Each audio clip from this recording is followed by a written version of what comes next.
Okay. It's already recording.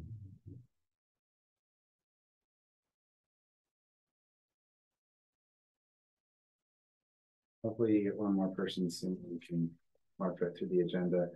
Herb has planning commission at 6:30, but he has some leeway because staff is covering for him. And then Kevin is going to be here, but I haven't seen him. So, okay. All right. Cool. Very good. Thank you. Have a good meeting. Thanks. Rick, do you want to do the agenda since there isn't here? Start in. Yeah. Okay. So we officially started our meeting at 6:01 p.m. We're going to review our agenda items. I'm going to call the meeting to order. May I have a vote to do so? I'll make a motion. Thank you. Second. We don't need a motion to call attendance. We'll just do roll call. So Roll call. Sure. Okay. So attendance, Craig Pinardo here. Tim Pimentel here. Jen Ludwig here. Herb Durfee here. Excellent. Do I have a motion to approval of minutes from August 24th, 2022? Yeah, I'll make that motion. I'll second. Thank you. Okay, moving into new business. For discussion and possible action, review of the comprehensive plan on behalf of Herb, a draft study of the economic development conditions, planning and development director Durfee. You taking us through this? Sure. Appreciate you having me here. Thank you. It's nice to, get connected with all the different committees and commissions that are in town and put some faces to names, which is nice. So thank you for having me. As you may know, the town, most communities have a comprehensive plan, sort of the overall guiding document for their particular community. It's always made up of a vision and some goals and policies and direction that the town wants to head in.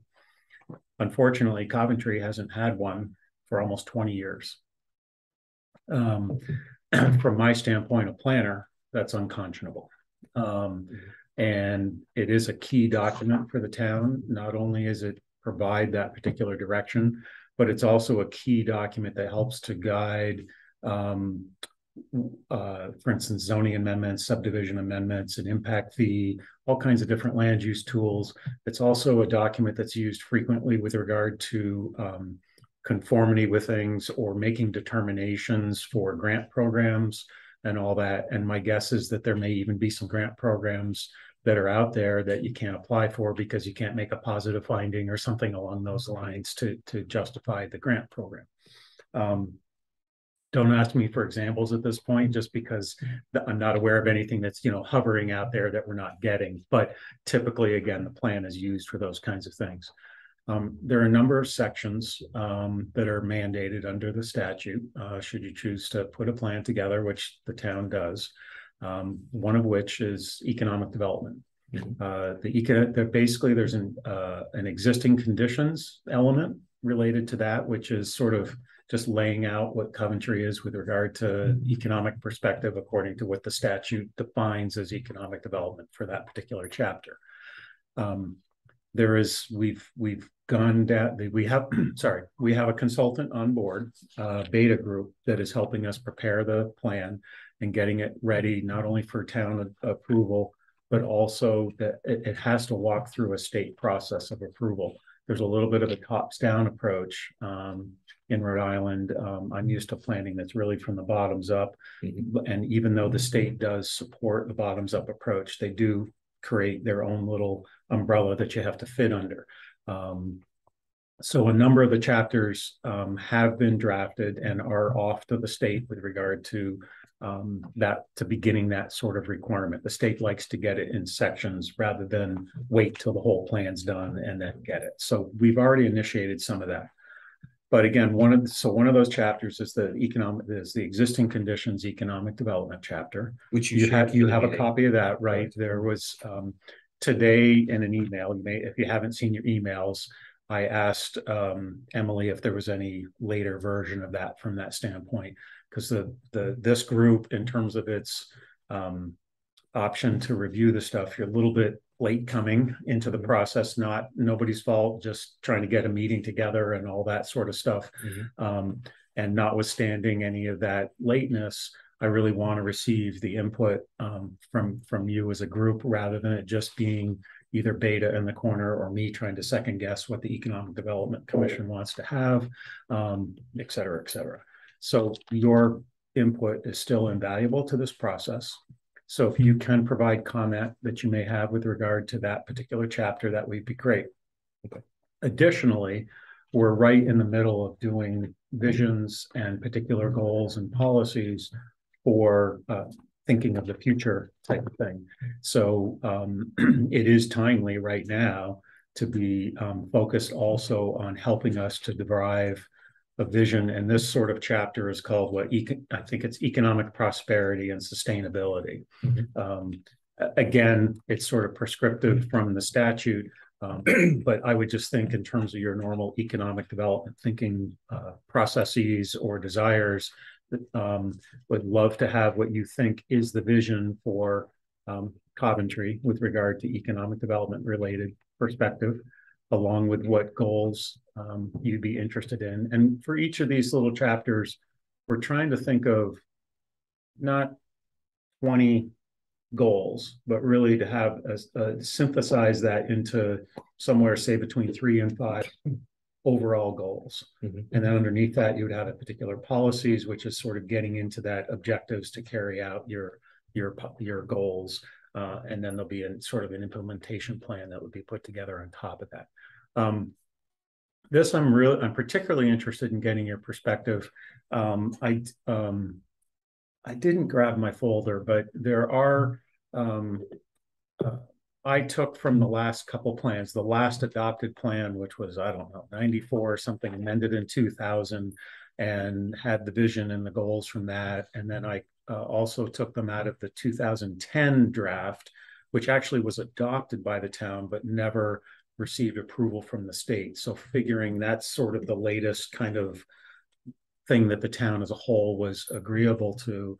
And then I was going to pull out some of the later, I don't know if you participated in the 2018 process before we dumped into COVID, but there was sort of a restart in 2014, 2016, 2018, and right up until COVID hit us.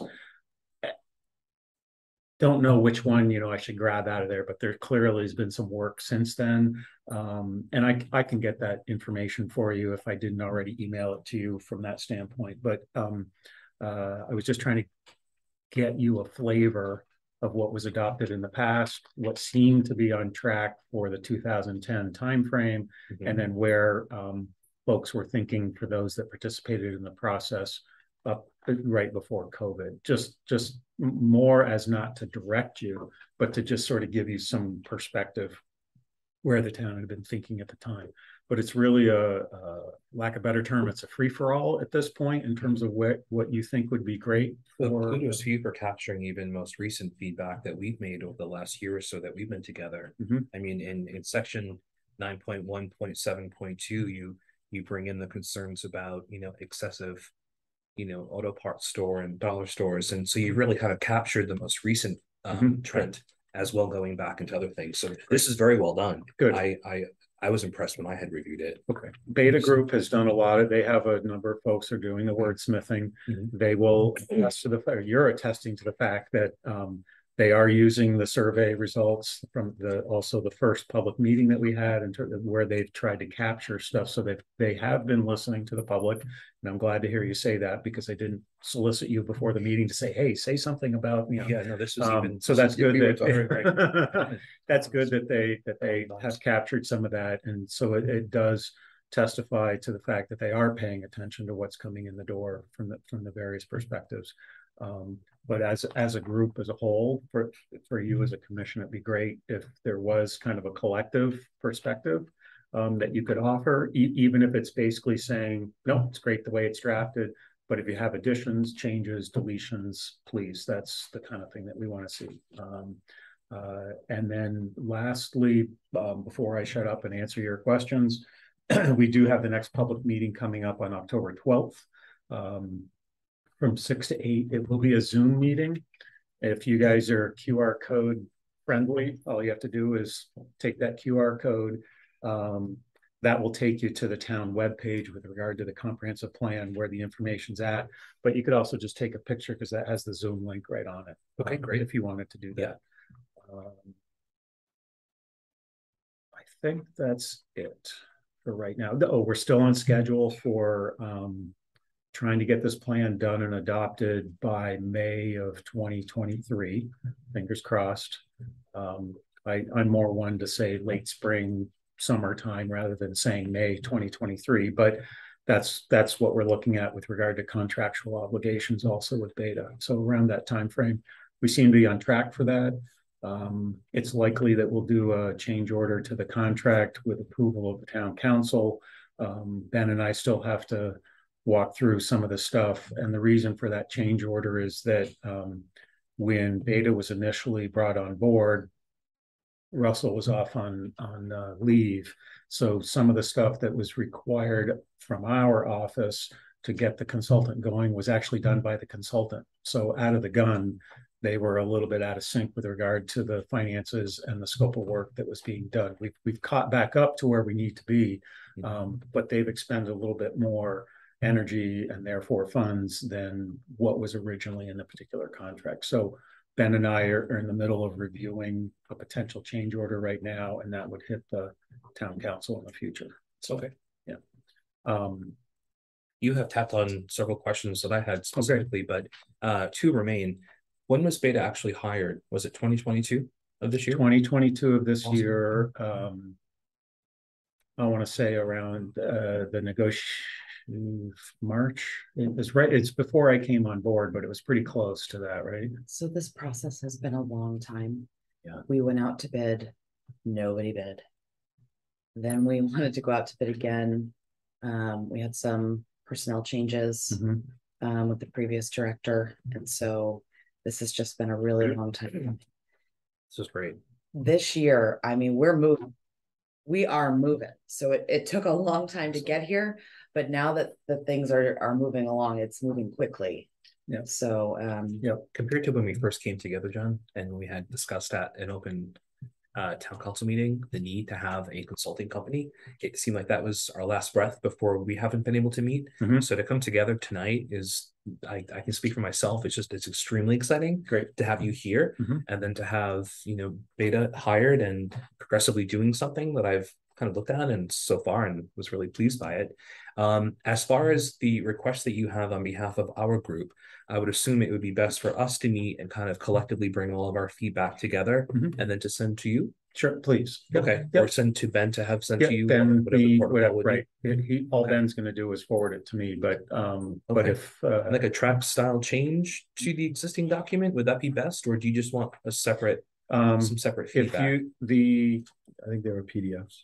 We did, yeah. I just think, yeah, Which is fine. The PDFs are usually what I have. There is a form that Emily's using. There's a spreadsheet form. So I will. What I should do is send you that. It's a simple Excel spreadsheet, and that would be the best way to deal with it. There was several attachments, and I once I saw these two, just want to make sure that we're able to collectively come together. Maybe this is going to go on to onto our next meeting agenda.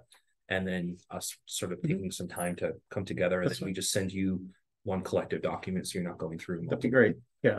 Which is awesome. timeline are you looking at? Last Tuesday. Yeah. You know that's right. Right. No, but it's we've gone past the deadlines for the various, especially the existing conditions chapters, but there is stuff that's going on. So the ability to get something woven into the process is still there. Okay. I think that to stay on task with the vision and the goals and all that sort of stuff, if you can kind of do that concurrently, because then maybe we can get the vision and stuff in with regard to the drafting that's going on relatively now. Okay. And then catch up with regard to the existing conditions. So I don't mean to put you in a hurry up mode, but please hurry up. Okay. And then I will, I wrote myself a note about the Excel spreadsheet, so that'll remind me to get that to you. Okay. I don't see it. Okay. The one thing is that I want to make sure you understand that it would be great to get stuff from a group, but you're also individual citizens of the community. So if you have individual perspectives, or if there's something that basically is such that you get to the sense where there's an agreement to disagree on something, Okay. any individual can submit their particular comments with regard to that, just like someone filling out a survey that's from off the webpage. So if there is something that doesn't really sit with a group, but someone feels pretty wedded to it, then that person as an individual could shoot that off to me, and I'll make sure it gets involved in the process. Also, Okay. Okay. Because the whole thing is supposed to be, you know, open, transparent, available, not just to groups because you belong to a group, but to citizens as well. Okay. Yeah. That's great. That's awesome. So maybe what we can do is we could submit a few items to Ben.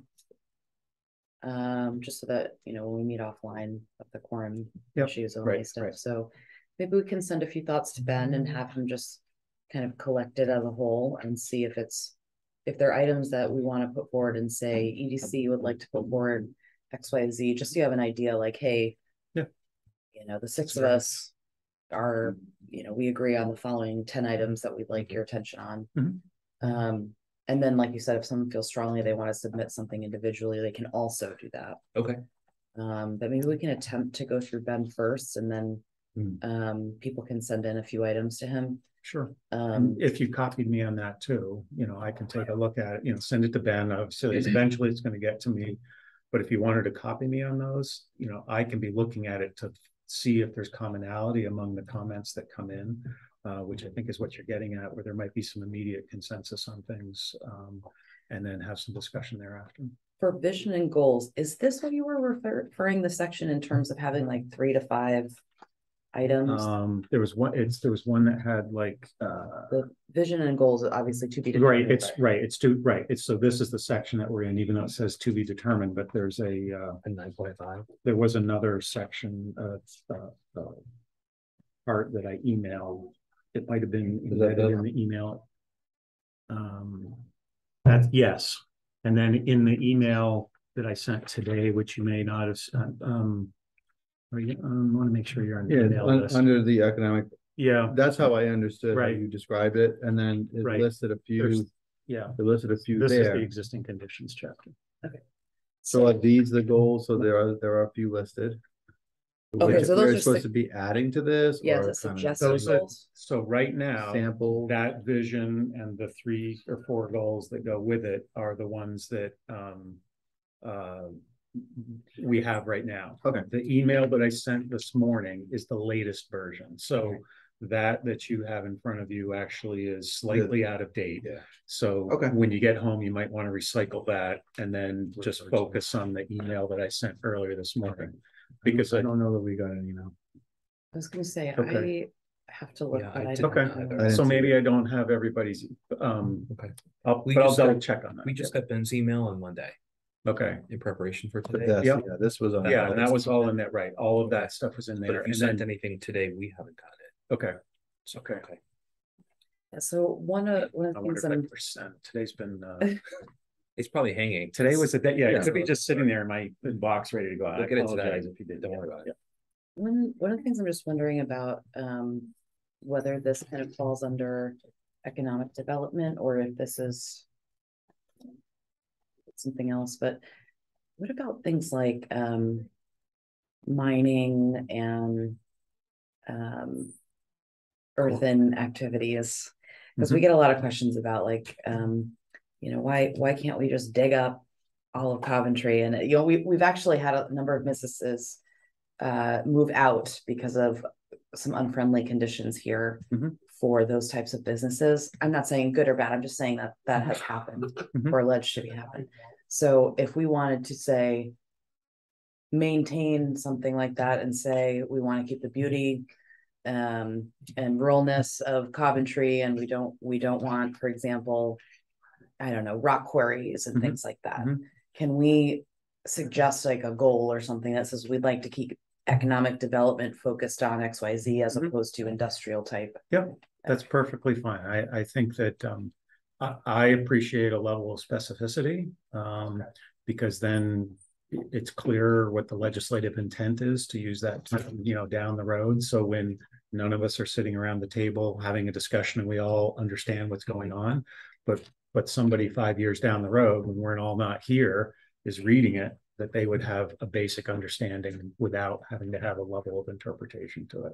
And that what I deal with development applications, that if it's not enforceable or something isn't interpreted right, like streetlights or something like that, that it leaves room for error down the road or misunderstanding. So I do like the specificity, even though at this level it's a little bit general, right? So I think that if the type of thing that you're talking about is sort of down into the policy end of things rather than the goal side of it, I think the vision and the goal is sort of the proactive, this is the direction that we want to head in type of stuff. And then I think when you get into the policies, there's a little bit more specificity there that basically says, it's sort of like, in order to carry out this vision and these goals, these are the kind of things that we want to do. This is the direction that we want to head in doing A, B, C. And then strategically, these are the things that we kind of want to stay away from: earth extraction, quarrying, mining, gravel creation, all those, the products. So I do try to say, as part of a comp plan where we can have positive language rather than getting into the negative, I would prefer that. But in needing to define something, it's clearly say those kinds of things, to say this is we would prefer to have green related energy services than earth extraction type stuff as whatever our energy might, as whatever our type of commercial industrial activities that they might want to have. Not like green industry. No, I don't want to get into the wind turbine, solar stuff. I was going to say, but I know I saw you go like that, and I realized that I used the wrong terminology. But it's sort of like the industries that are the higher paying, create nice jobs. They come into nice buildings. They don't have a lot of, say, trucks around, but there's value added to the overall business opportunity that comes in, not only for the business but for the community, whether it be taxes or multiple factor of additional jobs or little businesses that come in, the need for a restaurant, something like that. Okay, that's helpful. Thank you. Sure. And I'm available if you have questions or you need me to come back to a meeting, I'm happy to do that sort of thing. Just don't hit the fourth Wednesday every single time. The PC, if you do, just if we can either, do a meeting a half an hour early, like today or something like that, we can do that. Or at least develop a set of questions that you can shoot to me or through a phone call, and then I can try to reply in kind. Okay. So, Tim, did you have any questions? No, I'm going to review and I'll get back to you right away on the mining, stone, and fielding. I see your concerns. So, Director Durfee, I think you have to go in about 7 minutes. Is your meeting at 6:30? Starts at 6:30, but John is out there, so and the stuff that I'm involved with isn't until later in the meeting anyway. So John's going to be doing the talking if this runs over. So, but thank you. Okay, I just wanted to check on time with you. Thank you. A pleasure to meet you. Thank you. Absolutely. Thank you very much. Yeah, I really appreciate you here today. That's great. No So you're going to just ensure that either you'll be sending the email or just reconnect with Ben to send it out. Yeah, I'm going to make sure. I think and then we'll if none of you got it, it must still be sitting there drafted and I didn't hit send. That's fine. So Director Durfee is actually going to go over number 5 also, right? The tools for managing private investment and business development. Is that what? Sorry, can I just see the agenda? This was just to talk about the general process for how businesses come in, look at properties. Okay, yeah. So I have some town manager experience as well, but from a particular planning perspective, how I deal with businesses that come in, it's not uncommon for me to someone to call up to say, hey, do you have time to meet with staff from that standpoint? This is what we're thinking about doing. I'm pretty good about being an individual that can remain in a confidential conversation while still opening up sort of town books to say, here's our GIS system, here's what you're looking at, here's what our zoning can do, can't do, and still keep that confidential if the person wants to. But it is not uncommon at all for us to get all kinds of questions. I'm thinking of purchasing this property, or I own this property. What can I do with it? That open-end question is always hard, because I don't want to be the person that's making the decision in terms of what goes there, but I'm certainly willing to sit down with them with, say, the table of permitted uses and say, if you have some thoughts, walk away today with this table of permitted uses, take your time to go through it, but here's what is permitted. Here's what you have to go to the zoning board if you want to do it, and everything else don't even think about doing. Obviously, we try to work them into the permitted uses, because that's the easiest thing to put in there. We have to steer them toward the zoning in terms of all the regulations that come into it. We try not to get on the table right away all the necessary regulations and stuff, but basically try to entertain what is it that they're looking at doing, and make sure that we try to accommodate what they're looking for. We have to obviously balance that with our regulations. We will try to share if we know of anything where there might be an emotional topic behind it, or that particular property may have had some struggles in the past.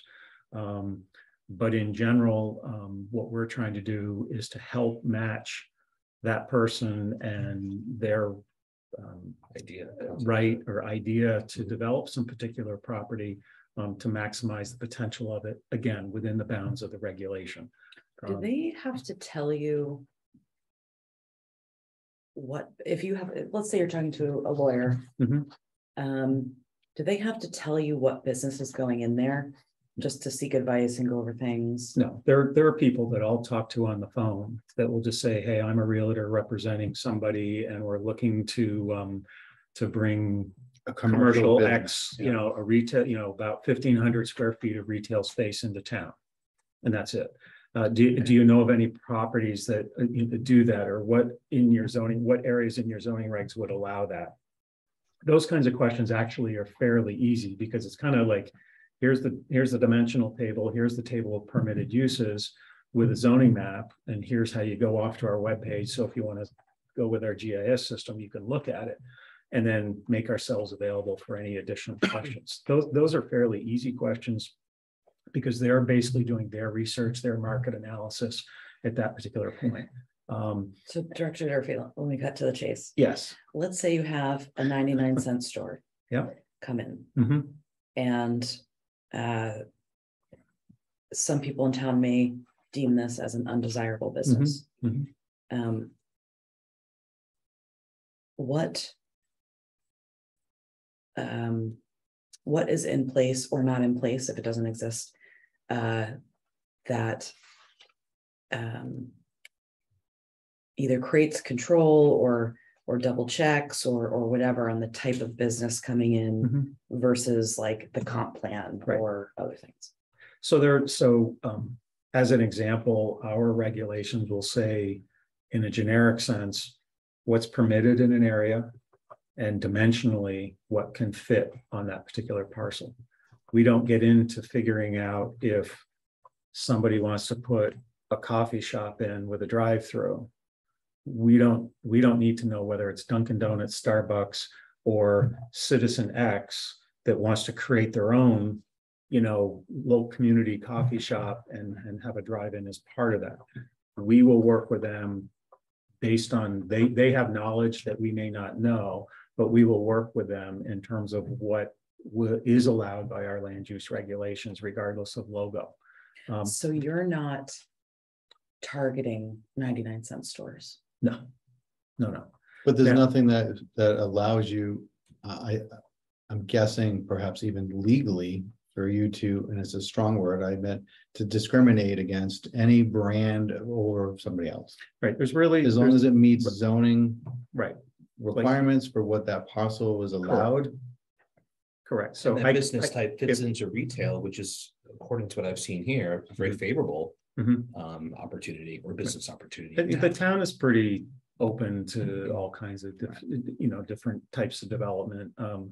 If there were two applications that came in the door for a particular parcel and it all met the regulations, and one was Starbucks and one was Coventry Coffee, local type thing, exactly the same thing, There's nothing in our regs that say, oh, this, because they're local, they get weighed more favorably to something along those lines. It's just exactly like Tim said. It's what our regs particularly allow. Now, having said that, it's a great question, because the process that we're going through right now is one of those things that basically says, we don't want a center New England type of thing coming. It does not fit our particular community. We don't believe that 150,000 GLA big box type things, without naming names, is applicable or appropriate for our particular community. So you can create regulations that basically say, we allow commercial and industrial in these particular locations.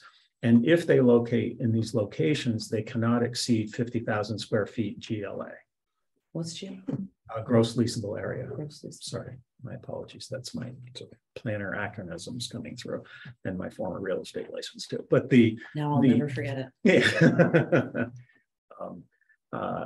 And so it's a big term when it comes to malls and big box. Their GLA is a critical term to understand. Yeah. So so those are the ways that you can guide, you can set out in your visions and all that sort of thing, that ultimately when we start diving into regulations and their amendment and all that sort of stuff, that guiding document is what helps guide the land use regulation and what goes in there with regard to dimensional requirements, height, width, whatever, and types of uses. So just kind of building off that. So for example, if someone meets, whatever's permitted and allowed, they meet the table for, their dimensions. If it's, commercial area, zone commercial, et cetera. Could we still, I'm not saying we would, but I'm just trying to see how far we may take this. Could we say something like, we want local stores, something like that, as opposed to national chains? I'm not saying we'll do that. I'm just asking how specific. I think your comprehensive plan is the key starting point for that. And now you want to say that as the vision is the vision of Coventry is that we are very proactive toward local business, local startup businesses that thrive based on our resident base. Well, the whole schmaltzy language that you can think of. The key then thereafter is, how are you going to do that? What are you going to do? What is this town going to do to foster that? Because your zoning regulations are still probably going to be set up such that it's absolutely going to entice that, it's going to be available to that should somebody want to start up a business, and if they fit the mold, it's going to be easy to bake. But it's also somebody else, the equivalent general, national, local chain might fit the same mold. It's just not local. The zoning reg isn't going to be able to discriminate between that. So it's still going to be allowable. Now, what the town may want to do, you got to think beyond the zoning and the subdivision regs that are out there, is to say, what are we going to do to entice them? Tax rates. Yeah. Tax rates. Some kind of maybe there's a tax abatement situation you can do, some kind of incentive.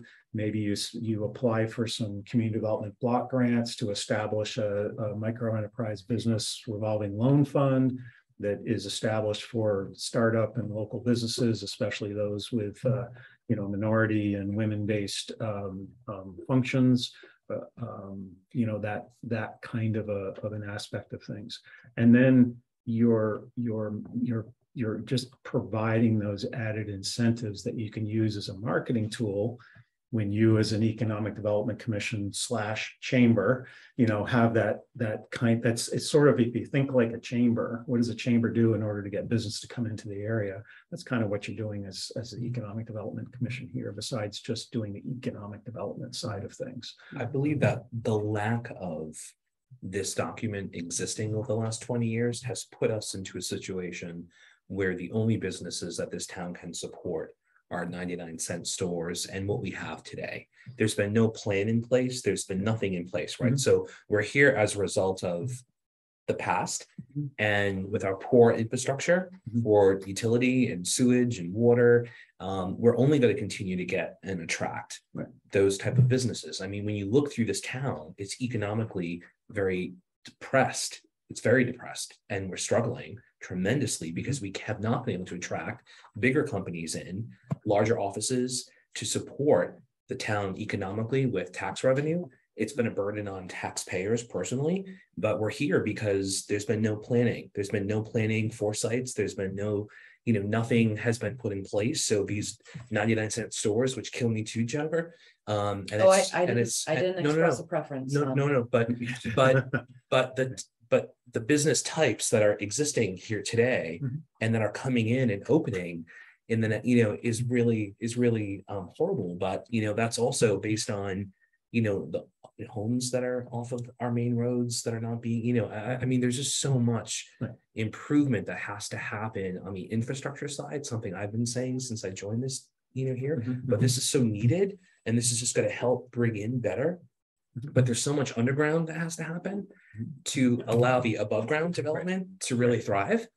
And, roads and connections. And I mean, there's been so many great ideas that we've thrown around here as a group. And hopefully this is the best direction that we've had. Well, I've seen that the town's taken us since 1994.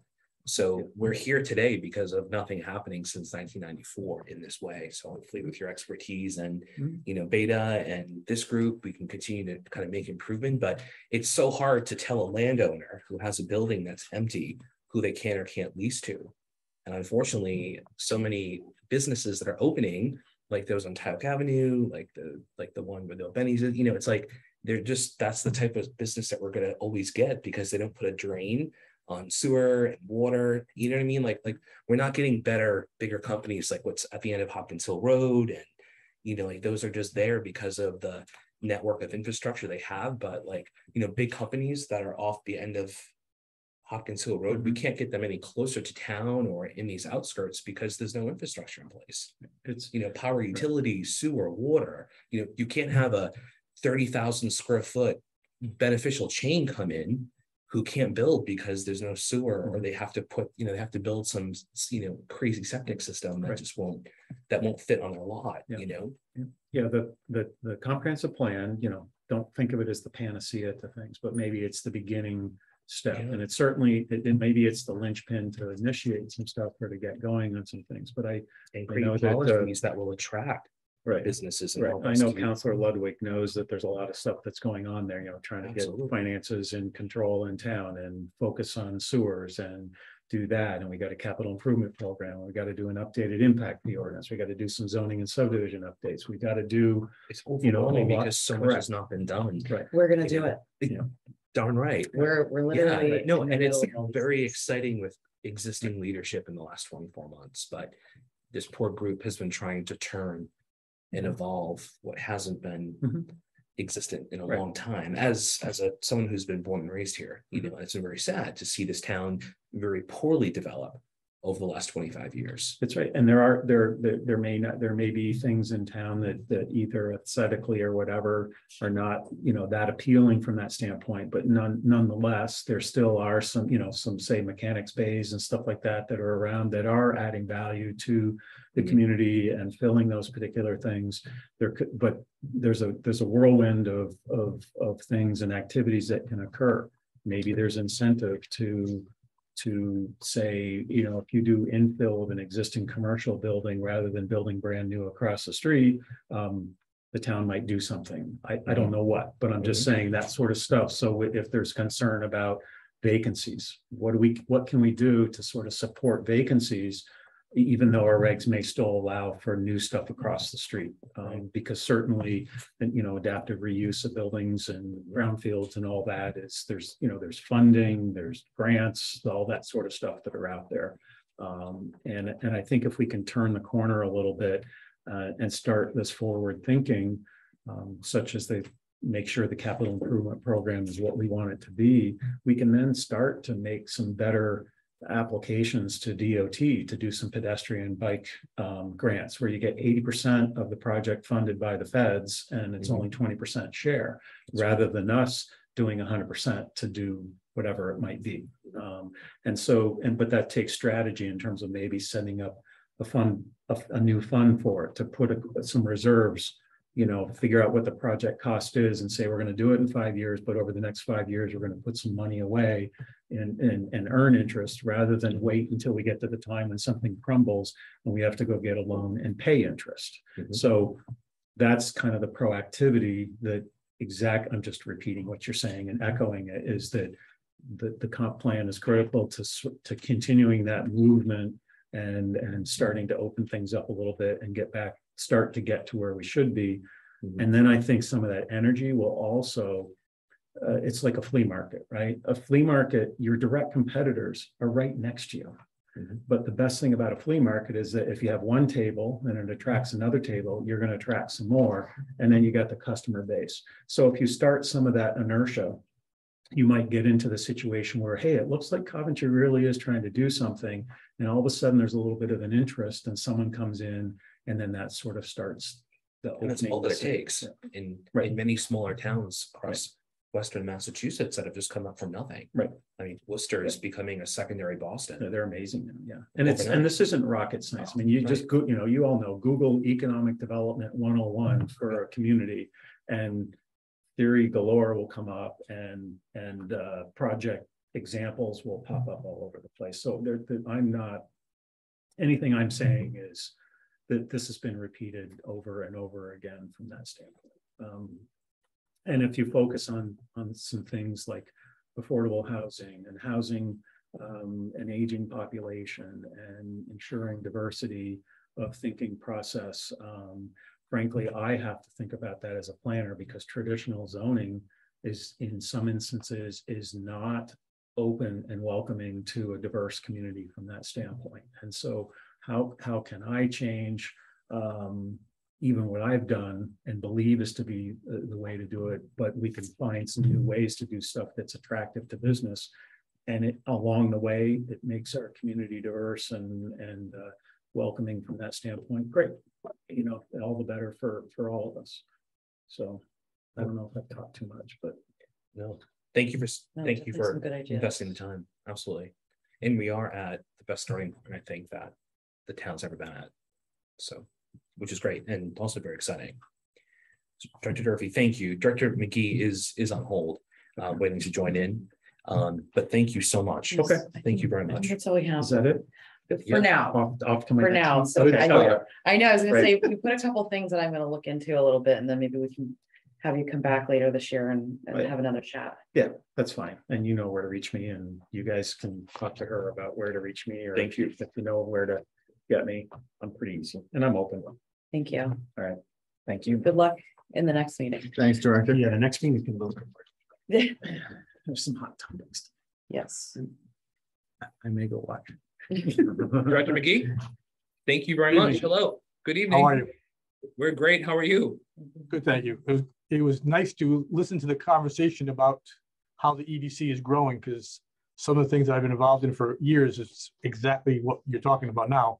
Just never seem to get off the table. Part of introducing the Center of New England was that hope to start bringing people into the town of Coventry and bring business and hopefully expand. But with sewers not going anywhere, obviously that stymied that from going forward. We were talking, when I was on the EDC, we were talking about TIF program, tax incremental financing, to help bring some people in.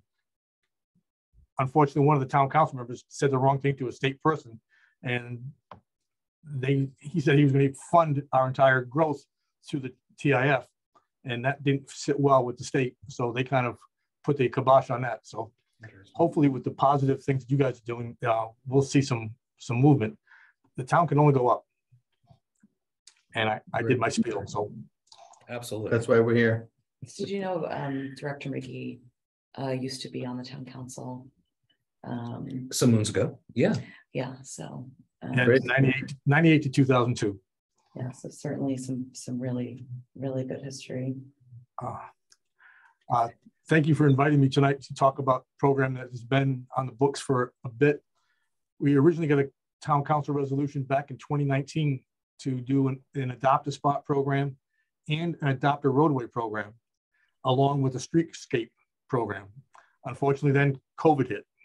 So everything got put on the back burners, and we went back in front of the council this year to get it approved in May, which they did. However, economically, there's no the funding in the department got cut. So we had to make some adjustments. So there's no funding for it, but I'm still moving forward. I'm meeting with RIDOT Real Estate. I thought we approved 15K from ARPA for this. No, I'm not. I didn't receive any. There's no funding to this as of yet. If you're willing to do that, that's about what it would cost for the streetscape program. But then the adopt a spot and adopt a roadway program would be about another $5,000 to do all of that. For some reason, I want to say that we approved a small amount of funding for this from ARPA. Well, you talked about it, but it never happened. Oh, it didn't go to a vote then? No, it just said that we should use it from ARPA, but it never went to the ARPA decision. And then the form came out and said no program is less than $20,000. So I didn't submit a application because it didn't meet the criteria that was set for the council. Should have just made it three together. They should have made it 20,000. Together. Well, yeah, we could have combined them all together and would have been 20,000. Adopt a spot, roads. Yep, and also streetscape. And let me just give a little history of what the streetscape was actually doing. A welcome to Coventry, you're leaving Coventry type of signs. Money. And those would be set up with a landscape area below. And then some of them are on town properties, right of ways, and on state properties, on the state highways as you enter and leave the town of Coventry. So I'm working with the real estate division of RIDOT to get some easements to place them on the state properties. The town properties I'm not concerned with. We've got probably 50-50. The adopt a spot program is actually something just exactly what it was. It's been sitting idle for many years before, and we would get groups that could actually adopt a spot and maintain that spot. Similar, there's one at the corner of Arnold Road and Tyoke Avenue. It's done by the Knights of Columbus, but the Knights of Columbus are now defunct. So we would need to re-establish that. I've already spoken to a couple companies that would be willing to take other areas in town and adopt those spots and maintain them. Right now, we're doing it with town forces, which we're doing more and more with the town forces that would help adopt a roadway. Something like a group would adopt, like say Arnold Road, and walk up and down Arnold Road. We'd provide them the bags, the vests, all the tools they would need, and the signage, depending on what they're going to be doing. But that's a program that is a good in theory, and I'm hoping now we can push forward to get everything in place so that by springtime we can start the program with the proper funding.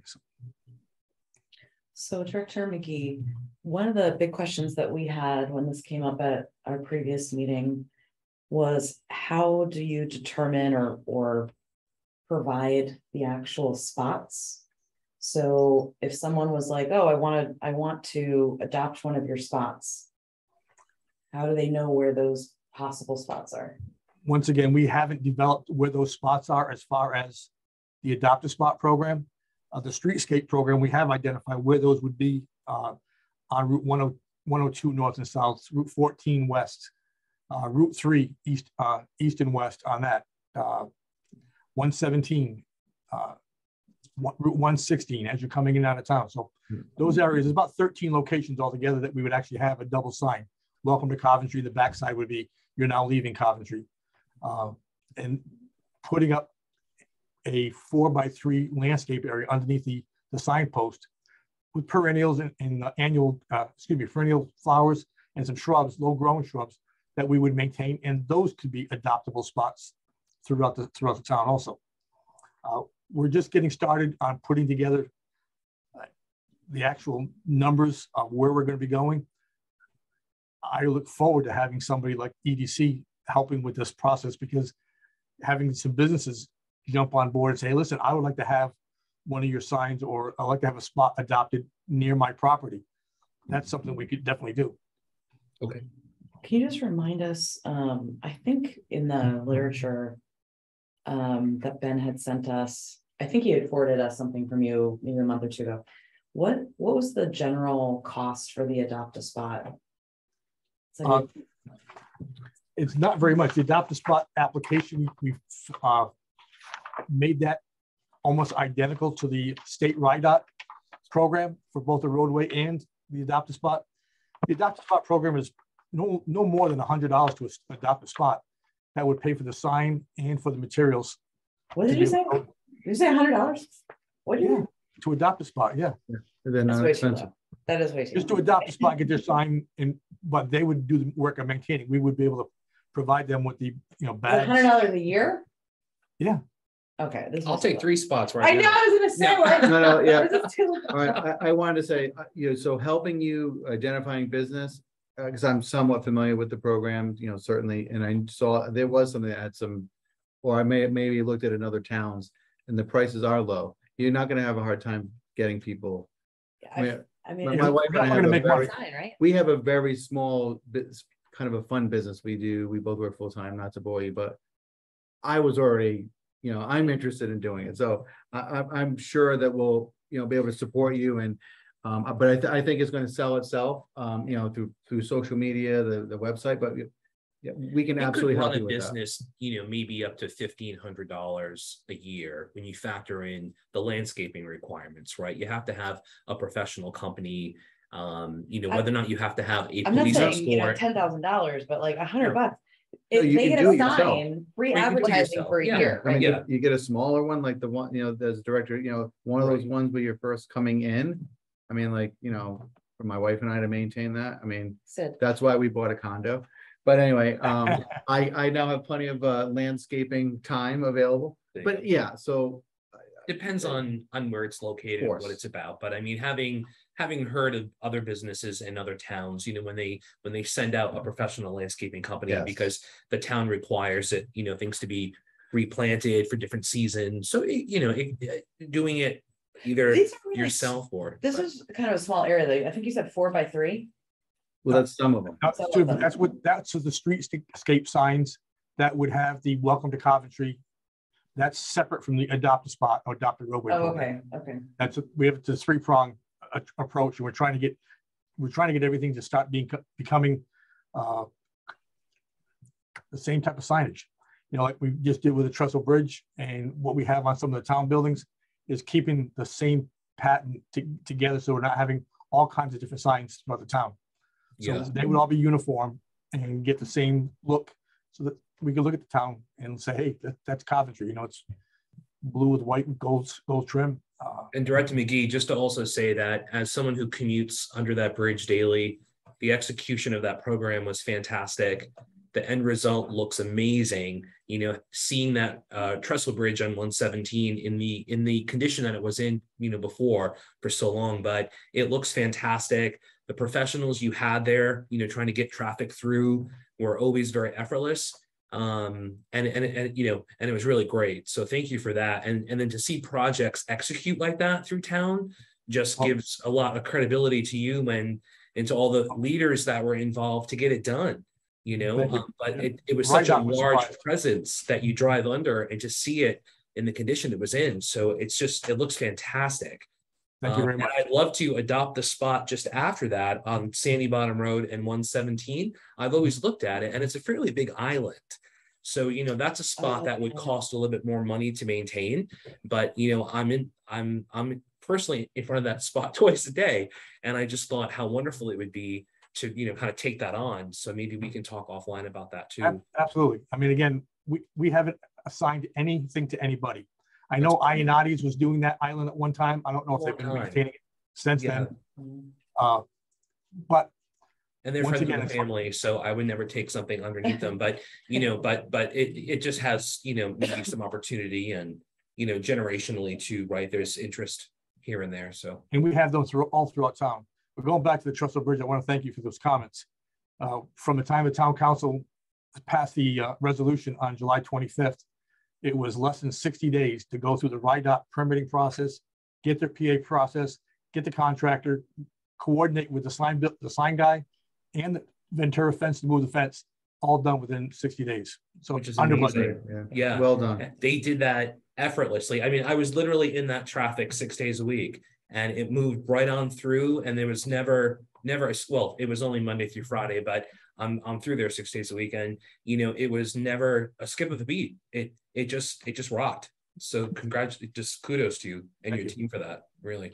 And that's why we're trying to get these other projects moving also. But any help that EDC can help with and giving some ideas, or to meet again to go over this when we get a little bit more detail. I want to get RIDOT on board as far as some of those intersections, like you're talking about, are on state roads.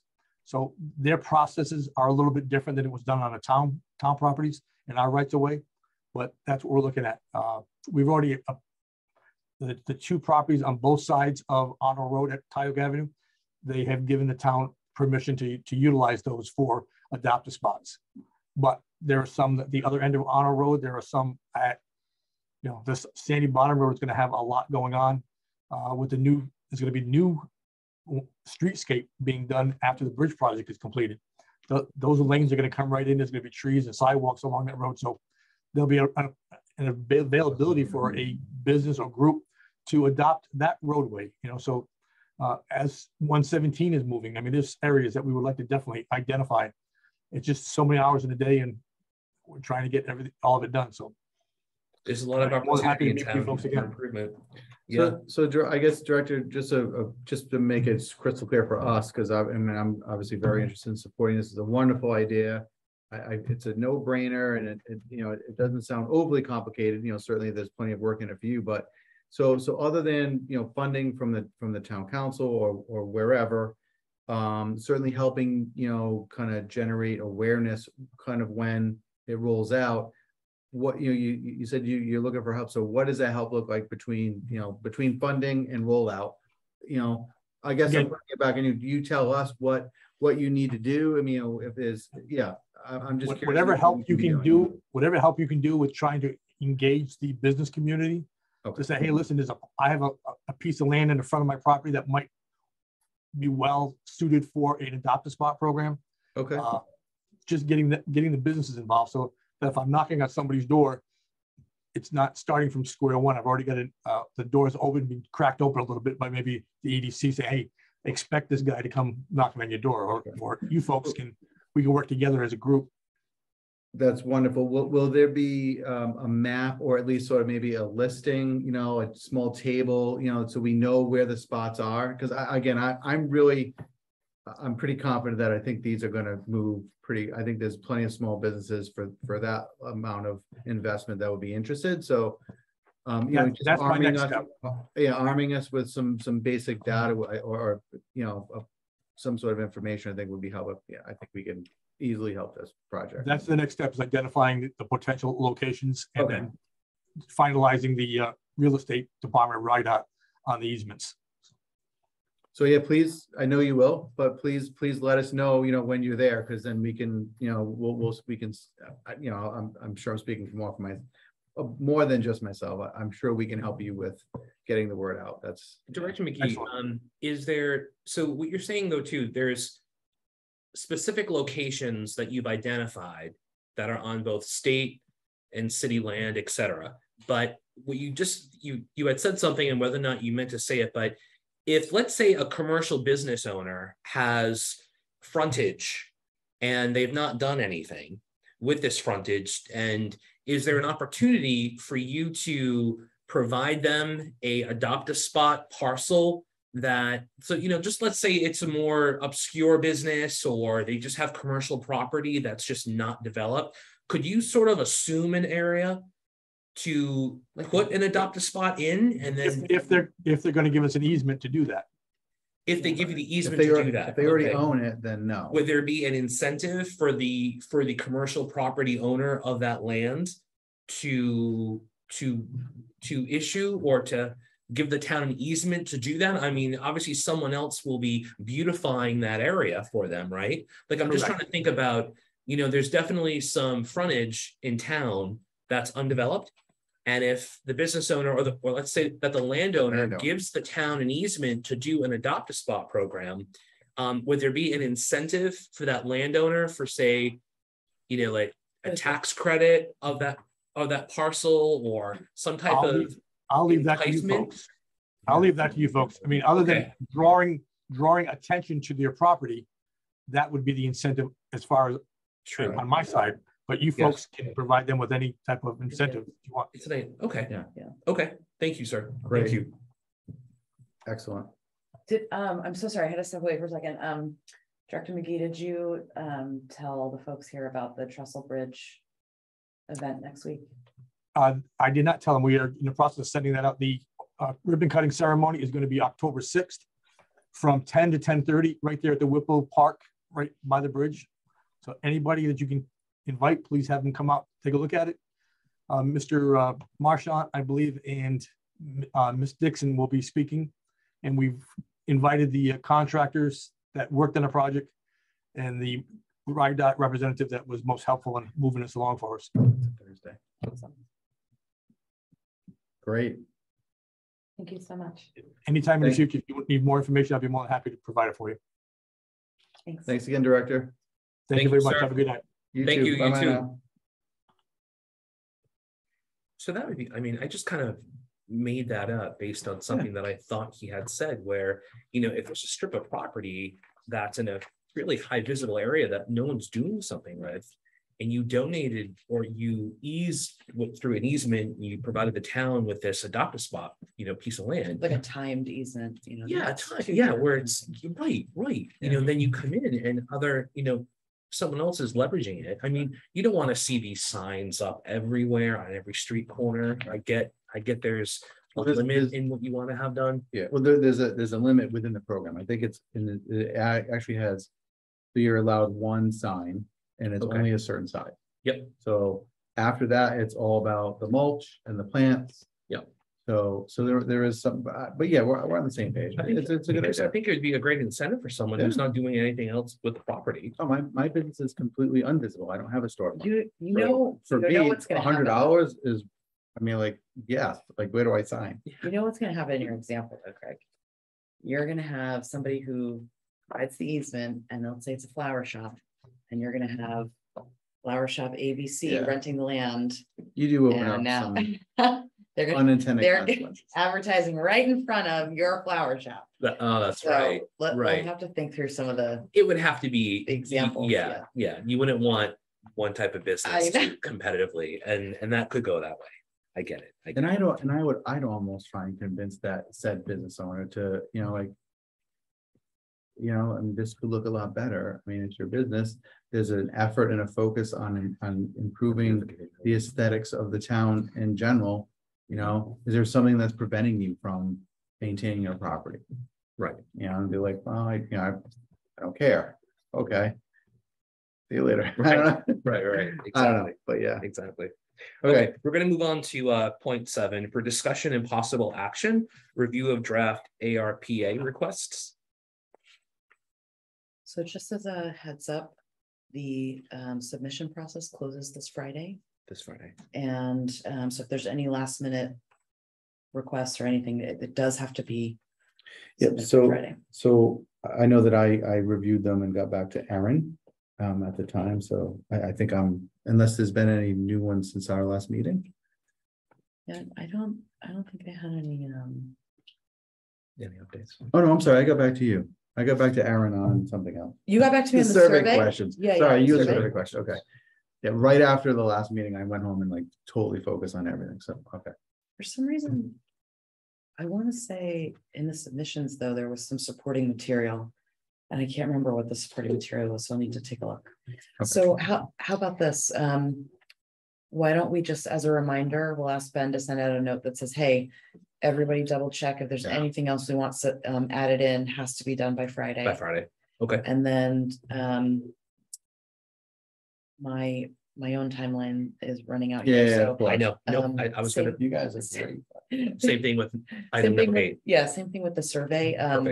I needed to, you sent me one item that could get updated. And then I also need to update the tangible tax rates.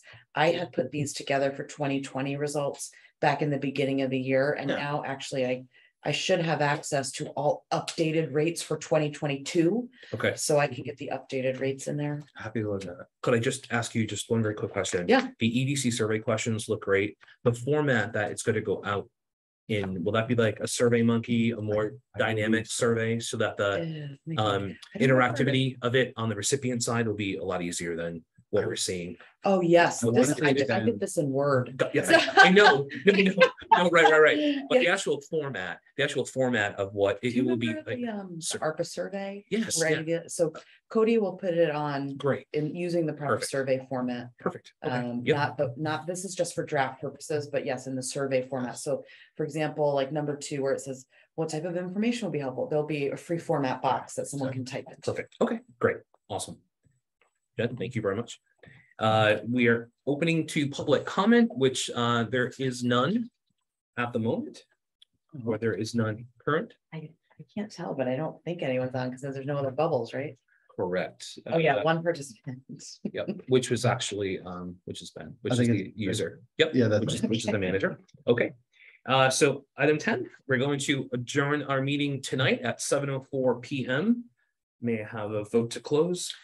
Just a, Yes, sir. maybe not a point of order, but so since we didn't have a quorum, it's formality, but since it's recorded, should we mention that no decisions or votes were taken? Since So- we didn't have to have a quorum, it was just briefings, So or does that not matter? one good thing I would say is the fact that we recorded. There's a lot of information that we can point people to come look at later. I don't think we have to formally, say It's we a did Robert's anything. rules thing, and I just want We to don't make operate, sure. yeah, we don't operate Robert's rules, Right. but what we'll probably have to do is we'll need to, in the next meeting, when we do have a quorum, we'll probably have to revote on the minutes. Okay. Excellent. Oh, right, we did. Thank you. I Sadie. think it's the only vote we took, so, I'm into doing the right things. okay. It's So I very think- easy to get in trouble. I think you were gonna make a motion, Sorry, yes, I close. will motion to adjourn this evening's meeting. and I'll Excellent. second that motion. Thank you. Thank you both. All in favor? Aye. Aye. Thank you. Aye.